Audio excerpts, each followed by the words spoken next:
Okay, good morning again. We're ready to start now with the second panel.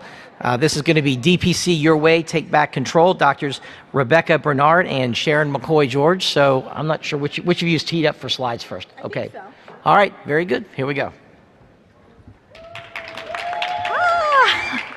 Thank you so much. Thank you for coming and being here and inviting me to speak about this important topic. And let me see if I know how to make this work. Oh, actually, it looks like Sharon, you are teed up first. It says part 2. Is there any way we can change that, or do we want to go ahead and just invert the order?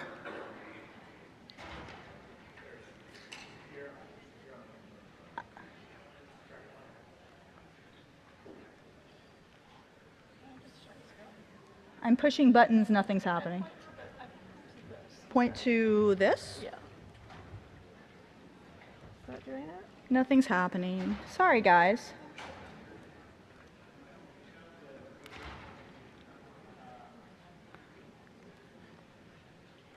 We're frozen. Nothing's happening, but I could just use my iPhone and I could tell you the slides until we get them started. So we can backup plan, and hopefully somebody will help us from the department to. I'm pushing the little.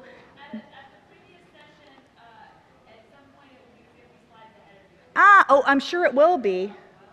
Well, Sharon, do you want to just switch off? Can we just go? Yeah, I mean, if you want to. It looks like we're going to have a trade-off, and Dr. George is going to start us out, and then we'll invert the order. Sorry. Hi, I'm Sharon George. Nice to be here. 2 years ago, I think, when the first Nuts and Bolts conference was, is Lee in the room? Right now, when the brochure came out, and it was kind of all white men on the panel, and I sent him a message and I said, that's not a very diverse panel, and so we're really happy to be here. I don't have any disclosures. These are our learning objectives. We're kind of going in reverse order because of the slides. Rebekah is going to talk about using psychology for personal wellness. We're both going to kind of talk about challenges facing women in DPC. And then I'm going to talk about practice designed to fit your life. How many people here are already doing a DPC? Okay. So this was me in medical school. My husband and I went to medical school together. We did a rotation. Our primary care rotation was in Wales with the GP in Wales, who's the guy in the middle there. He was one of these doctors who did everything, right? He took out gallbladders. He did the anesthesia for C-sections. He delivered babies. He put tubes in kids' ears. He was an incredibly wonderful family doctor or GP. And he knew I wanted to go into primary care or family medicine, and he would always say, Sharon, isn't there something else you can do? And he was saying it in this really, Welsh, funny way, like, this is going to take over your whole life, but if this is what gives your life meaning, then do it. And I see that the same way for DPC. If you have a great job in a great practice where you can take care of patients the way you want to, and have time for the rest of your life the way you want to, and you're getting paid what you need to do what you want to do in your life, and you get to take care of the patients you want to take care of, don't quit your job. I mean, I think the reason to do it is because one of those things isn't true, right? So most of you guys, it seems like are already doing a practice, so you know that. So one of the things I wanted to say is I love some of Brene Brown's work, and she took from Joseph Campbell, the cave you fear to enter holds the treasure you seek. And what Brene adds to that is own the fear, find the cave, write the new ending for yourself, for the people you're meant to serve and support, and for your culture. Choose courage over comfort, choose whole hearts over armor, and choose the great adventure of being brave and afraid at the same time. And I think that's when you own a business and you're running your DPC, that's what you're doing. So for me, the reason I wanted to do a DPC or membership practice was I believe in the healing value of long-term relationships with patients. it wasn't to get rich or, to form a network and have a huge empire. I wanted relationships with patients, and I think that's what this model really can give you.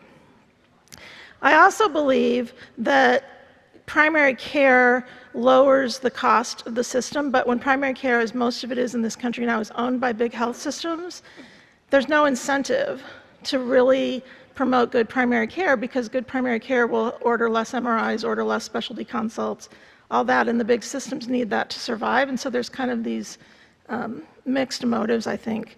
And so doing it independently is a really helpful way to do it. You guys know that. And I believe that we need supportive communities, because you're out there by yourself. So this was my family, kind of in the middle. I started my practice in 2006. So my kids were in 4th grade and 7th grade. So that direct primary care wasn't a word yet. It was just, so I did a membership, I called it a membership practice or a relationship-based practice.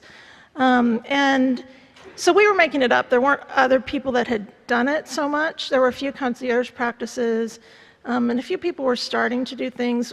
We ended up forming the ideal medical practice movement, which a lot of people in that movement were doing insurance billing, but a few of us were doing membership models. So I had practiced like 11 years or so before I started my practice. But I think the reason, somebody posted the other day in the DPC Facebook group, like, what finally kicked you off to say you wanted to do it? And I think for me was one of my kids was in a school play, and I had to give 6 months notice to have a morning off work. And I mean, you don't know that when the school play is going to be 6 months ahead of time, right? So I couldn't go, and I'm like, I'm not going to live my life like this. I'm just not going to. And then we ended up, my husband's an engineering professor, so we had a sabbatical year we spent in Italy, and they wouldn't give me a leave of absence for my job, so I had to quit and figure out what I was going to do, and that's what kind of kicked me into it. A lot of us get forced into it for something, but it is important to remember like why you're doing it and how awesome it is to not have to ask somebody for permission to go to an event at school that far ahead of time. So the flexible schedule for teaching, my family, and community involvement was really important to me. So this was my practice, Renaissance Family Medicine. I was open from 2006 to 2014 in this practice, and then I moved back to Missouri to take care of my mom who was dying and for my husband's job. It was a combination of membership fee and scholarship patients.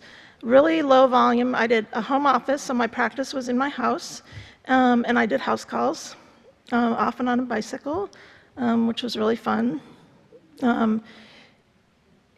I called it a relationship-based practice. It wasn't, to save money on meds at the time. I had a few meds I give people for free, but mostly it was figuring out where you could get $5 or $4 at that time meds on, from Walmart or Target or whatever, and people could save the membership fee easily if they were on medicines, just by somebody sitting down and figuring out what they could get off of and then where they could get cheaper. So this was, I had a 13 by 13 room, so like 130 square feet. You don't need much, right? You don't need very much room. I'll go through this really fast. So I kind of had a negative overhead in a way, because by being able to deduct home expenses, instead of paying rent, I got to deduct a portion of my home, and a portion of our internet, a portion of our utilities, and all that. So I had part-time malpractice, no staff, a lot of these things you guys know. The scholarship patients, my daughter who was in 6th grade was really worried I was going to see everybody for free. And so I had to get my patients that were going to get a reduced rate approved by her. And so that's what I would say. I'd say, well, I have to talk to my manager, before I can. And one thing I learned in the patients that I would see for free or for a reduced rate, first of all, I think it's good to always charge something. Even if they're in a really difficult situation, if you're charging $5 or $10 a month, it's still a commitment. The people I saw for free really did take advantage, didn't value it as much. And then set a time limit. It's for 6 months. and maybe can be renewed, if they're depending on their situation. If you're charging really low rates, you don't need to do this. I was charging higher rates. And then, depending on what your goals and purposes are in life and your other support, if you can see more people as scholarship patients as you get the salary you need, then do that, or use that time for something else. I think you guys know a lot of ways you can do it without staff. I mean, online appointment scheduling for me was amazing. So many patients would wake up in the middle of the night, and if they could go online and schedule an appointment for the next day, they didn't need to wake me up.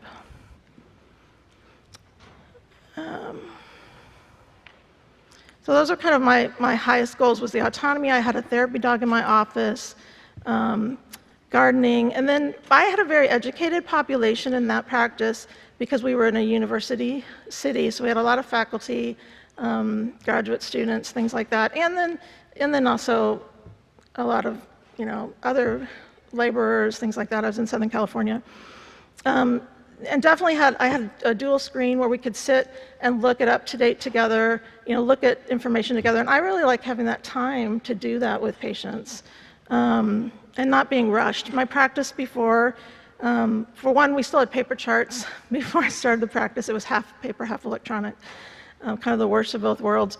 And we never, half the time didn't have the chart when you go in the room. You're running late, not because of your fault, but because of all the patients you had to see. So I was constantly apologizing, and I just hated that, and I love having the time to spend with people. So the next stage of my life was, that's my mom, and my dad was a barber, which I think, I put that picture up there, it's my sister and her kids, but is because he was a small business owner, and as I was growing up, he constantly told us, get a job with benefits, that's the thing to do. But I saw in him the pride he had in his, he was like the therapist for the town, really, as the barber. And I really saw the pride. We always cleaned the barber shop after church on Sunday. So we as a family, that was what we did. And so that small business ownership, I think, is kind of in my blood. And I did not realize how hard it would be to close my practice and move. These people became like my family, and they're still contacting me saying, are you coming back? Can you come back? But by moving, I think it was a good stage in my personal life to move and take care of my mom, and to be in the medical system in that way and see how really horribly patients are treated. Even in a decent, it wasn't a terrible hospital or terrible doctor at all, but just the amount of, people don't have time, and there's hospitalists that would come in and see her. We'd be in the hospital for over 24 hours. Nobody would have seen her. She's not getting her I'm sitting there going, we have to do something here. And, it really is a bad system that people are traumatized by. And so when we get them, when they come to us, they've been abused by the system. And, so I think that's part of the pushback people give. It takes a little while to develop that trust back. So the other thing we did when I moved back to St. Louis was, Washington University didn't have primary care, and so that's who hired my husband. They were like, oh, we want you to come and start primary care. So I had this vision, okay, I get to move back home, help take care of my mom, and bring, kind of DPC type primary care, to this university system. This is going to be incredible. And that didn't work out. They're a quaternary care system. They make a lot of money and do a lot of good by taking care of referral patients, and they really don't want to do primary care. And so I guess the lesson for me in that, it was really disappointing, but the lesson for me in that was, if something's not working, move on. I realized after not that long that I was beating my head against the wall, and they wanted to say they had primary care, but they really didn't want to have primary care, and so it was time to move on. The other thing I wanted to say regarding that is, if you're in a situation where you don't have control, if you're still in a practice, then it's even more important to do things like, I would go to the botanical garden in St. Louis, which is a wonderful botanical garden. If you're ever there, please go, and take oil painting classes and do things that were really fun for me, because I didn't have control at work. And the other thing that I learned during that time, this is from this quote, "The worst walls are never the ones you find in your way, they're the ones you put there. This is from this app. Does anybody use We Croak, this app? I learned about this. I need a sip of water. This is, if you've seen the happiness studies, Bhutan is the happiest country in the world. And they say it's because they meditate on death 5 times a day. They remind themselves that they're going to die. And so this is an app, it's like $1.99 or something, and it pops up on your screen 5 times a day, you're going to die. And the first time somebody told me this, I thought, okay, that's fine. And then I saw her again at a conference or something a year later, and she's like, did you get the app? Did you get the app? And I'm like, that's okay. And then finally, I saw her again this summer, and I downloaded the app, and it's actually really pretty incredible. When something's happening, whatever it is that's happening, and you just see that, it's like, okay, this doesn't really matter. What's important here? And so I just wanted to mention that. So we all like some of Steve Jobs' quotes, I think, in this group. And so this one was really relevant for that. Remembering you're going to die is the best way I know to avoid the trap of thinking you have something to lose. You're already naked. There's no reason not to follow your heart. So now we moved again because it didn't work out there after my mom passed away last summer. Had a great death. In her 90s, had a wonderful life. It was really nice to be able to be there for her and help her with that. Helping people have a good death is incredible. That was one of the things I learned from Dr. Kavanaugh in Wales, was he would joke that he had spent a year in the US on a sabbatical, and he would always joke that we just don't do death well in this country because you don't get any rewards for it. And so he made up a death app, GAR, for us. He said, Americans need to get 10 out of 10. So if you die at home, you get 2 points. If you die without any tubes in you, you get 2 points. And it was a really good, so we'd go to these little cottages, and people would die at home, and that pneumonia was an old man's friend, right? And that's what my mom ended up dying. And the day she died, it was kind of this, she was ready to die. She'd been ready to die for a long time, and it's so hard for people to be okay with that. And so that was a really gift that I had, was like, this is good. It's time. She's ready to go. It's good. And so when we can offer that to our patients, I think it's incredible. I hadn't given up on the universities. So we moved back to California, Northern California, at UC Davis. I'm teaching in the family medicine residency. I thought, okay, if I'm in a place that is really good at family medicine, they'll be ready for direct primary care, which I haven't been finding is true, actually. It's really threatening to people that have been in the university system their whole careers. And so we'll see. I think I'm going to open practice this spring or summer. But we bought 5 acres in Napa, and I'm doing some physician retreats for the residents and interns. And Rebekah and I are going to do one this spring on this very topic together, and so we'd love to have some of you come. So that's what I wanted to talk about in the next part of my talk, is do you feel like you have a choice? No matter what you're doing, you do have a choice. And this, some of you saw that article that came out this year on moral injury in physicians. And I remember, how many of you have read or listened to the book, The Body Knows the Score, about trauma? It is a really good book. So I got it because I'd heard when I was in St. Louis, my practice was at a community health center. I thought, this is really good to learn everything that patients have, a lot of our patients have gone through. And I listened to it on tape like 3 times. It's a really long book.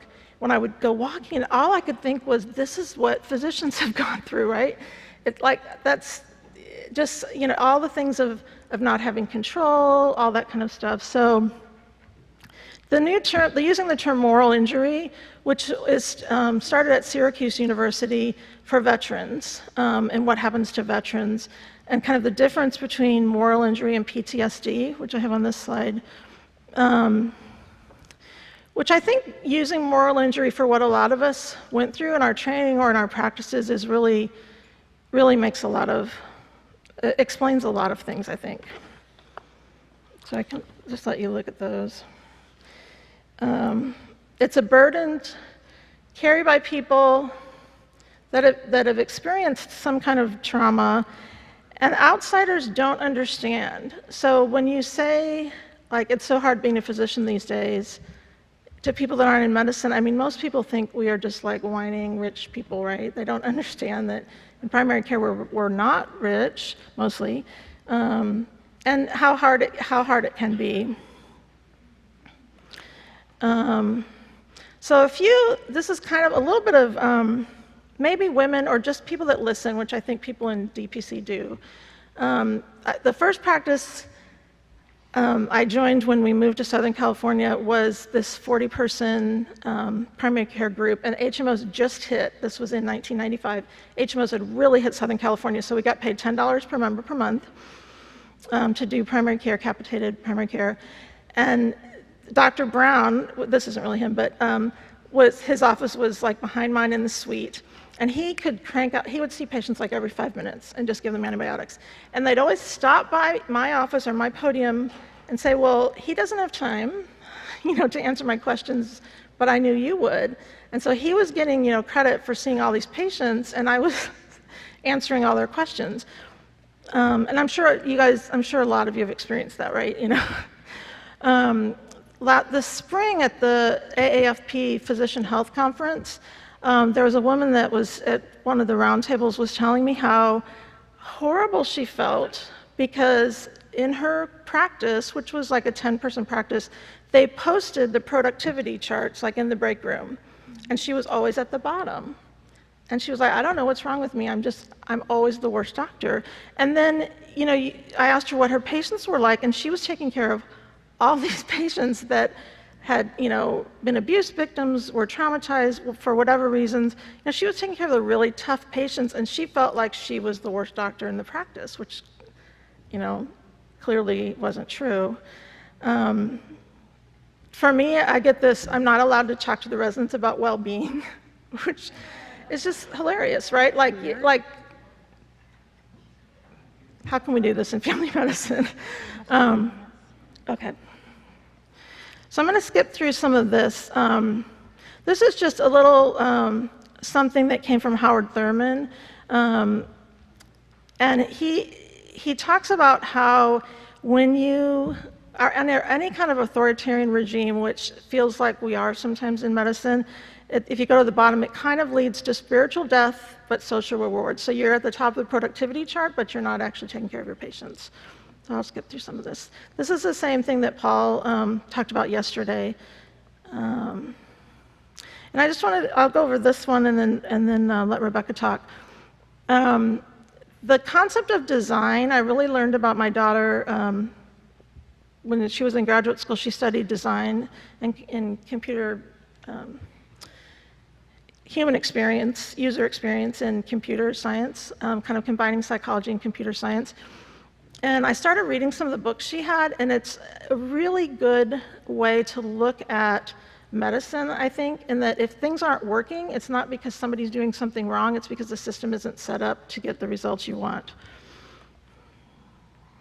And so I wanted to mention this book, Designing Your Life. It's a great book to look at. And one other thing I wanted to challenge you to do on the way home is to just spend 20 minutes, no matter where you are in your life, thinking about your work view and your life view. If you spend hours and hours, it's not necessary and may actually get away from what's really in your heart. Just spend 20 minutes on each of these, writing what you want your work to look like in 5 years, no matter where you are. And the same with your life, and that's the way you're going to get there. I love this quote from Anne Lamott, in the end, we're all just walking each other home. And this is Milo, who's my therapy dog. In my practice, he was my therapy dog. And this is a quote from David White that I'm going to end on. All of us have the experience of looking back over our life where your younger self did something that your future self is very grateful for. You look back at that moment and say, if I hadn't gone out that door, if I hadn't made that phone call, If I hadn't made that promise, even if I had broken that promise, you'd have a very different life now than you had then.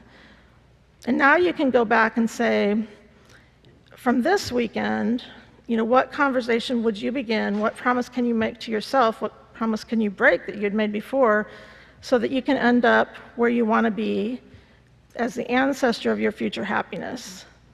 Come back to yourself and thank yourself for having stepped out on that path to the future of a better world for yourself and your patients, the world in which you can give your gifts. Thank Rebekah. What? See if we can get to your stuff. Oh, there we go. I'm not a psychologist, but I play one in my office, like all of you do every single day. And so we're going to be talking about specific ways to use psychology to improve your life and your practice. I learned a lot about psychology because of my own personal journey, but also because of a tragedy that happened in our community a couple of years ago, which was a physician's suicide that happened of a doctor who no one saw this coming from. He was always happy-go-lucky. He seemed like he had everything going for him. And when he took his life, it was devastating to us. So I became a member of a physician wellness committee, and the big mission that we had was to figure out how we could help doctors. And one of the ways we decided to do that was to pair physicians with psychologists, give them confidential, anonymous access to a psychologist so that they could talk about their stressors. Through that committee, I've developed a lot of knowledge about psychology, and I've realized how important and essential it is, and that there are specific tools that we can use every day in our practice to help ourselves and our patients. So first, I want to tell you that psychology is real and it works. There are numerous studies that show that cognitive behavioral therapy makes a difference and improves outcomes. The reason is because by changing our perceptions or our cognitive distortions, which is just wrong thinking, incorrect thinking, we can actually improve our thinking and we can improve our behaviors. And what's even better is when we change the way we do things, we can actually change the people around us. And of course, the biggest reason for psychology is doctors need it. Sometimes people say, "Oh, do you go to a psychologist?" And I say, "Do you know what I do all day?" I mean, it's a tough job. And the other reason is that doctors, we have some issues maybe. Number one, we're perfectionists. We want everything to be perfect and just right. And when things go wrong, we don't deal with that very well. We fear making a mistake, we fear bad outcomes, but to be human is inevitably to fail, and that's going to happen. And when it happens, sometimes we have a hard time forgiving ourselves and letting go.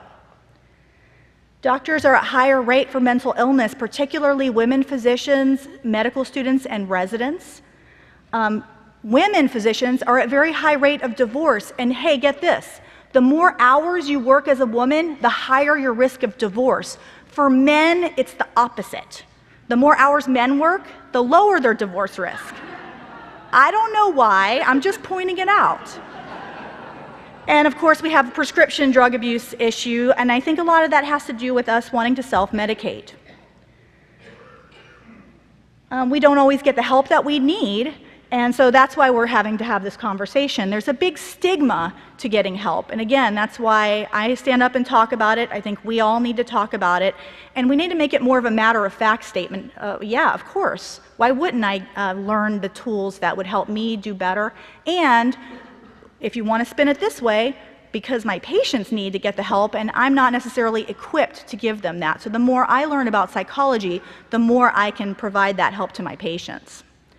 Just a quick word about physician suicide. It's real, it's still happening. Physicians are at a higher risk than the general population. Women physicians have a 2.3 times greater risk than the general population. And usually we don't see it coming because physicians hide the signs that they are developing or going down that pathway. The biggest reason that we think that physicians have high risk of suicide, there's many, But what happens is it starts as a cognitive distortion, it starts as illogical thinking, and then it develops into a persistent delusion, really, of thinking that there's no way out. We're hopeless, there's despair, and sometimes ending your life seems like the best choice. So the way to help prevent that is to acknowledge our emotions and deal with those cognitive distortions before they get to that point. And so we don't tend to deal with our emotions very well. Part of that has to do with the culture of medical training. I'm sure many of you in here heard, suck it up. You know, you're tired, you can sleep when you're dead. How many people heard that in residency? I know I did.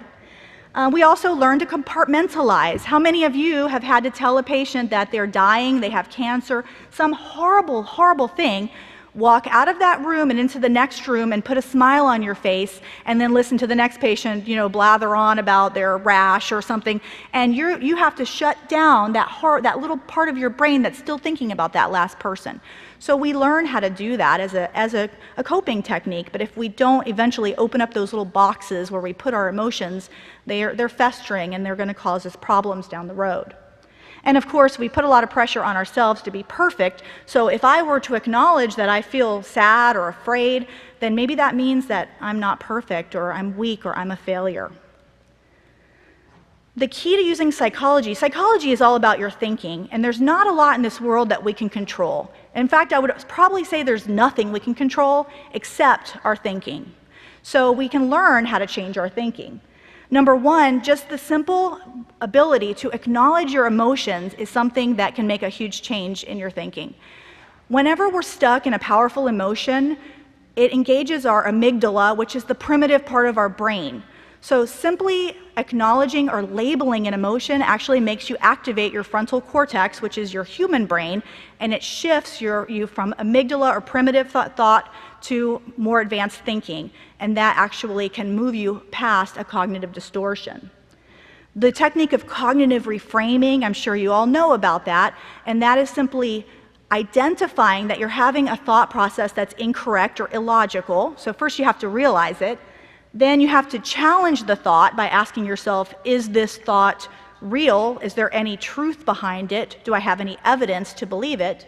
And if the answer is no, then you want to reframe that thought in a positive way. And that's something that's not easy to do. It takes practice and it takes effort, and sometimes your mind wants to keep taking you back to the bad thought, and you need to continuously give yourself the cognitive reframe over and over again until it becomes more the first thing that you think of instead of the negative thought.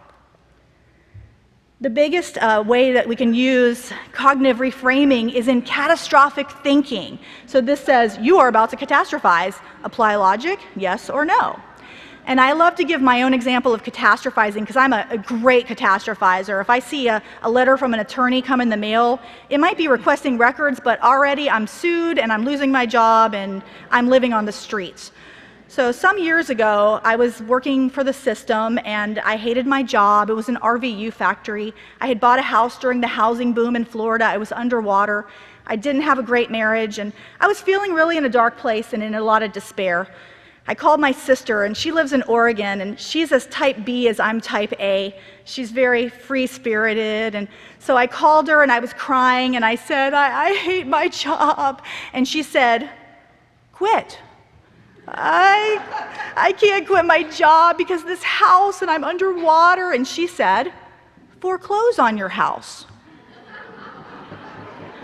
And I said, okay. She said, move out to Oregon with me. She's from Oregon, of course. Move to Oregon. Oregon's a great state. Move out and do locum tenens. And I said, but what about my marriage? And she said, divorce him. And she was right. And I did ultimately do those things, not necessarily in that order and not at that moment. But the simple engagement of my mind into realizing that I was not trapped, even though the idea of moving to Oregon and living with my hippie sister, and it was uncomfortable to think about, foreclosing, or I didn't foreclose. But, the idea of doing this very uncomfortable, but I could have done those things. And when I realized that, it was very empowering. So when you're catastrophizing, the first thing you do is identify it and ask yourself, is there reason to believe this? And what are other reasonable alternatives? And one caveat on the divorce thing, if I have any single ladies in the house, prenup. Please, we'll talk later. A few other psychology techniques that I want to get into, mindfulness. Everyone's like, oh, mindfulness. But mindfulness is very powerful, and it can be very simple. So in this picture, the man's walking the dog, and the dog is looking at the trees and like, hey, beautiful day. And the man's like, oh my God, I got so many things to do. So mindfulness is simply being present in the moment, and it also is being aware of your own feelings and your own emotions. And studies of the brain have showed that if you do mindful meditation, 10 minutes twice a day for 6 weeks, you can actually change your brain circuitry. So mindfulness is something to think about involving in your day. Gratitude training, very simple technique of just writing down a few things that you're grateful for. Maybe some days it's just indoor plumbing, but if you're grateful for something and you're focusing on that, that actually improves your wellness. Journaling is a great way of sharing your emotions if you don't want to talk to other people, but it's even better if you can talk to someone else. It doesn't have to be face-to-face. It can be virtually, which is one of the great things now about Facebook and other sites. We can talk about our emotions. The Mayo Clinic did a study where they sent physicians to dinner with their colleagues, and they called it peer group processing, but I call it going to dinner with your friends. They found out that the doctors that did that, they actually had decreased burnout compared to physicians that did not participate in that program. I want to talk about setting boundaries and saying no. I've heard some 24/7 access thrown around here, and I said, no, I don't think so. To me, 24/7 access means you can text me and you can leave me a message, but if you're calling me at 3 in the morning, I'm going to tell you to go to the ER anyways, so maybe you just go ahead and go. We have to set boundaries in our lives. We have to learn how to say no. So here's the key. When you're going to say no or yes, understand your motivations. So before you answer quickly, why would I say yes or why would I say no? And it's difficult because we're all people pleasers. We want to say yes to everybody. We also need to remember that no is a complete sentence, and the longer you say, if you start to say and give reasons why, then people hear that and they realize that maybe they can convince you to say yes. So the answer can be a very simple no, and don't feel that you need to elaborate. It's going to be uncomfortable. So that's why you want to practice. This is, again, this mental imagery, this cognitive reframing. You're going to practice saying no and feeling okay about it. The patients ask me for antibiotics and they don't need it, and okay, no, you're not. And you just practice the scenario in your mind and practice and see yourself feeling comfortable and confident, and imagine it going well. And the patient says, okay, doc, that sounds good. Maybe that's not going to happen, but you're going to imagine it is. And you're going to imagine yourself feeling confident and comfortable saying no. The more you practice, the easier it can get. It's really important that we control our schedules. Sometimes I see on Facebook some of the doctors say, I had a no-hitter day today. And I say, what the? A no-hitter means that no patients came in to see them. I don't get no-hitter days unless I make a no-hitter day, which I do. And I highly recommend that everyone do that. You need to schedule yourself time off. When else are you going to take care of your needs? Go to the dentist, go to the bank, go to the post office. So you need to schedule that. It could be a half day, but probably a whole day is better because you know a half day turns into a whole day as soon as you set foot in the office. So schedule that time off and make it non-negotiable. And also put into your schedule other activities that you want to do. It's important for us to have a support team. We need to have support at our office, but we also need to have support at home. It's really important for women, and I'll tell you why. Most men have a spouse who stays home. I'm sorry, it's true. These are statistics. 12% of men have a wife that works full-time, only 12%. In total, 30% work totally, and so the rest of them are working part-time. For women, their spouses, 95% are working full-time outside the home. That means that you guys both get home from work and you're tired, and where's dinner? You know, why isn't the house clean? Because somebody has to do that, and both of you guys were working. So that means that you need to get help, and there's nothing wrong with doing that. You can't do everything yourself, and you can't feel guilty about not being a superhero. You're just one person. Even though we're superheroes in DPC, right, like in the picture, but in real life, we really are just humans. When you're talking with your partner and you're looking for support, it's really important to share your feelings. And it's hard because sometimes we want to shelter our partners, we don't always want to burden them, but they need to know what's going on in our minds, and they also need to be provided the opportunity to support us. It's also really important to define the roles and responsibilities that each person is going to take in the relationship, whether it comes to who's going to cook dinner, who's going to take care of the kids, but actually defining those roles and responsibilities has been shown to improve, particularly for women, their well-being. And we need to remember that we can ask for help, and when we get help from our partners, we need to accept that help, even if our partner isn't doing it exactly the way we would like it to be done. Maybe that's okay. We need to maybe not micromanage and learn to just be grateful and accept the help that's given. I'm going to transition now into psychology in the exam room, and I want to point out something. The time that you spend with your patients is not necessarily correlated with patient satisfaction. It's the perception of time. So if you spent 10 minutes with a patient or you spent an hour, it doesn't matter. What matters is the quality of the time, and the number one thing is that the patient needs to feel that they have been heard. So the way we do that, we're listening to our patients, but they don't always know that. So we have to learn how to show that we're listening. Fortunately, now that we're not tied to a horrible electronic record, we're not with our back to our patients, so we're able to do that, I think, better in DPC. So we need to do active listening, showing empathy. And remember that you don't always have to take action. And patients will bring you a laundry list, and you don't have to address all their problems. All you have to do is listen and make sure that the patient feels that they have been heard. I want to talk about the psychology technique of emotional mirroring and validation because it works amazingly. And I'll talk to you about different ways to employ this technique. Whenever your patient is giving you the laundry, let's say we know the whole scenario. A patient's telling you about their chest pain, which is serious, you think, and then after they're done with that, they say, oh, and by the way, my toe has been hurting too. So you might have actually helped and saved their life because you addressed their chest pain, but they may go away unsatisfied because that doctor didn't listen to me because you didn't address their toe pain. So here's how you fix that. They say, oh, but also, doctor, my toe has been hurting.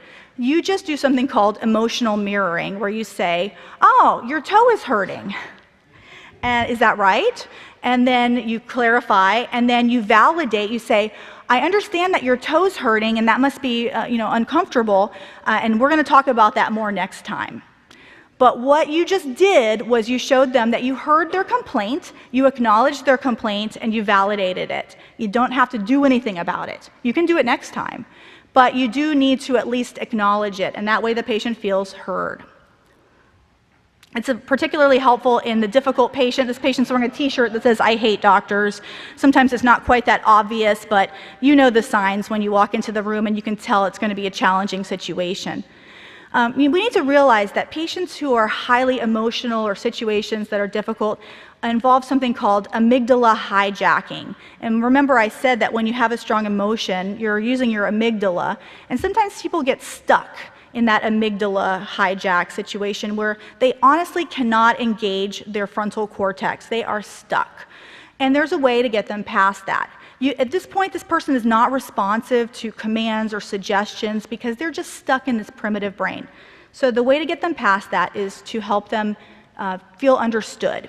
And you use emotional mirroring. So when you see someone and they're tapping their toe and they're furious, they appear to be very angry, you just identify the emotional state that you see and you state to the patient how you think they feel. You say, you seem very angry today, or you seem really stressed.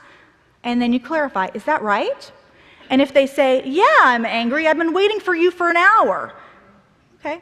Then if they agree with you, then you validate them. And again, remember, you don't have to agree with them. You were waiting for an hour because I just told someone they have cancer, but they don't want to hear that. So instead, you're going to say, oh, you've been waiting for an hour. I would feel angry if I was waiting for an hour too. Just the simple validation of their emotions is usually enough to make them snap out of that amygdala hijack and engage their frontal cortex. Again, you're not telling them they're right to be angry, but you're empathizing and you're showing them that you understand how they feel. If you say, is that right? And they say, no, then you try to find out what's going on. They say, no, I'm just worried. You say, oh, you're worried. I can understand why you would be worried. So this is a very useful technique that can diffuse many situations. You don't want to try to problem solve a person who's stuck in amygdala hijack because it won't work. So that's why, when somebody says, if you try to tell somebody, please stop yelling, they'll say, I'm not yelling, because they don't even realize. So once you realize that the patient has moved past this, they'll usually sigh, and then they actually will start to solve their own problems once they've engaged their brain, their human brain, and not their primitive brain. It's important, this is particularly important for women and guys. Sometimes your eyes glaze over, but I think you need to realize that it's true. Women do see difficult patients a little more than guys because we attract more women, and women tend to bring more psychosocial issues to us. We, as women, spend more time on psychosocial issues. Not that guys don't do that. We do, and we respect what you do, but please realize that studies are showing that we're dealing with this on an even higher level, and that patients are more aggressive and demanding towards women physicians. It's just the reality. I want to say a word about dealing with sexism in the workplace, and this can actually also apply to any sort of inappropriate behavior. We must not ignore inappropriate comments or behaviors from our patients, from our colleagues, from our peers. But what's the right way to deal with it? It's actually something that we learn from psychology. It's acknowledging the comment in a calm manner, and that can be hard, and you may have to practice it. And when someone says something that's sexist to you, you just repeat it back. So we'll say, the person says, oh, doctor, you're looking hot today. I don't hear that. I'm just using that as an example. Not anymore. Then you would say back to them, you just said that I look hot today. And then you would say to them, it's not appropriate to talk to me that way. And then you continue on as if their comment had no emotional impact on you. That is the way that you take the power away from that comment. Now, it's going to be hard because when that happens to you, you're going to be shocked. But you shouldn't be shocked, ladies, because studies show that 70% of women are going to be sexually harassed in medicine. So from patients, from peers, from who knows who. So plan for it and just think it through and practice doing a scenario in your mind where you are responding in a calm way and you're in control and you're powerful. And after you have done this, everything goes fine. Because studies show also that when men are called out on their behavior, they actually kind of don't mind it, and they actually find that they have better relationships with the women that they interact with. Ending your visit on time. It's really important to let patients know how much time they have with you. I'm not a big fan of hour-long visits. I like to keep them to 30 minutes. I think the patients leave hour visits more exhausted than the doctor. So I like to do 30-minute visits. And I tell them in the beginning, hey, we have 30 minutes together today, and I'm really looking forward to talking with you. If they come late, oh, we have 15 minutes, so let's get started. And give them a 5-minute warning. And don't be afraid to be direct. In the last lecture, someone said, I've learned to be rude with my patients. It's not rude, it's just being direct. And it's always okay to say, I do want to hear more about that, and let's schedule a follow-up. This is just a cartoon that says, you're going to have to take an oath that you'll change your lifestyle.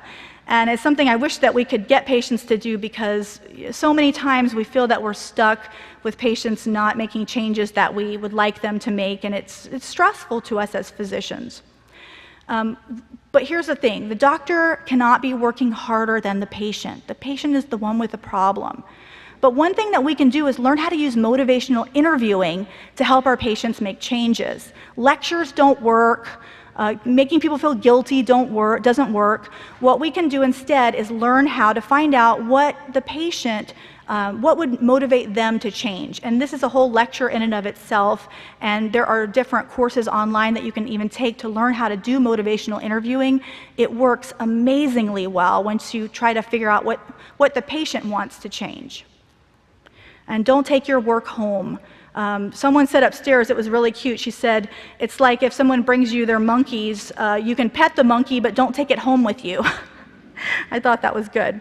And then the key to, thank you, the key to treating difficult patients is frequent follow-up, because these patients fear abandonment. They've been abandoned many times because, you know, how they are. So when they know they're going to see you on a regular basis, they lose that fear and anxiety, and they actually can become better patients for you. Also, don't be afraid to work with a psychologist to learn how to manage these patients. On this slide it says, surprise, I invited a few friends over who think you should see a psychiatrist. And I say that the people that really need to seek mental health help, they won't go. And that's why the rest of us have to. You really should think about really working with a psychologist, and you can do it in a confidential, anonymous way if you can find a physician wellness program. Many county societies are creating them. Go off the grid and don't use insurance. Well, hello, that's what we do, right? Work with a colleague, but in a formal way, not in a curbsiding way. You want to have a real relationship. Or you can do what I do, which is I hired a psychologist to come into our office. She's actually a psychotherapist. Psychologist is actually a licensed term like medical doctor. I have a psychotherapist. She comes in once a week. I found her by putting an ad on Indeed.com. We pay her $50 a session with the patients. The patients pay $60, so we keep a little overhead. And the patients come to my office where they see her, and it's been life-changing for patients and for me, because I tell patients will say to me, well, why should I see a therapist? I have you. And I say, because I know this much and they know this much. And they've really made big changes in the way that they're doing with working with the therapist. And I know we covered a lot of territory in a short period, so if you want to learn more, shameless self-plug, I did write a book called Physician Wellness, The Rockstar Doctor's Guide. It's my sequel to How to Be a Rockstar Doctor. And I have some books here that I'll have for sale in the back. It's kind of by the registration area, but also it's available on Kindle as well if you're interested in learning more about how to use psychology. It's co-written with a psychologist. Thank you so much for your attention. I really appreciate it.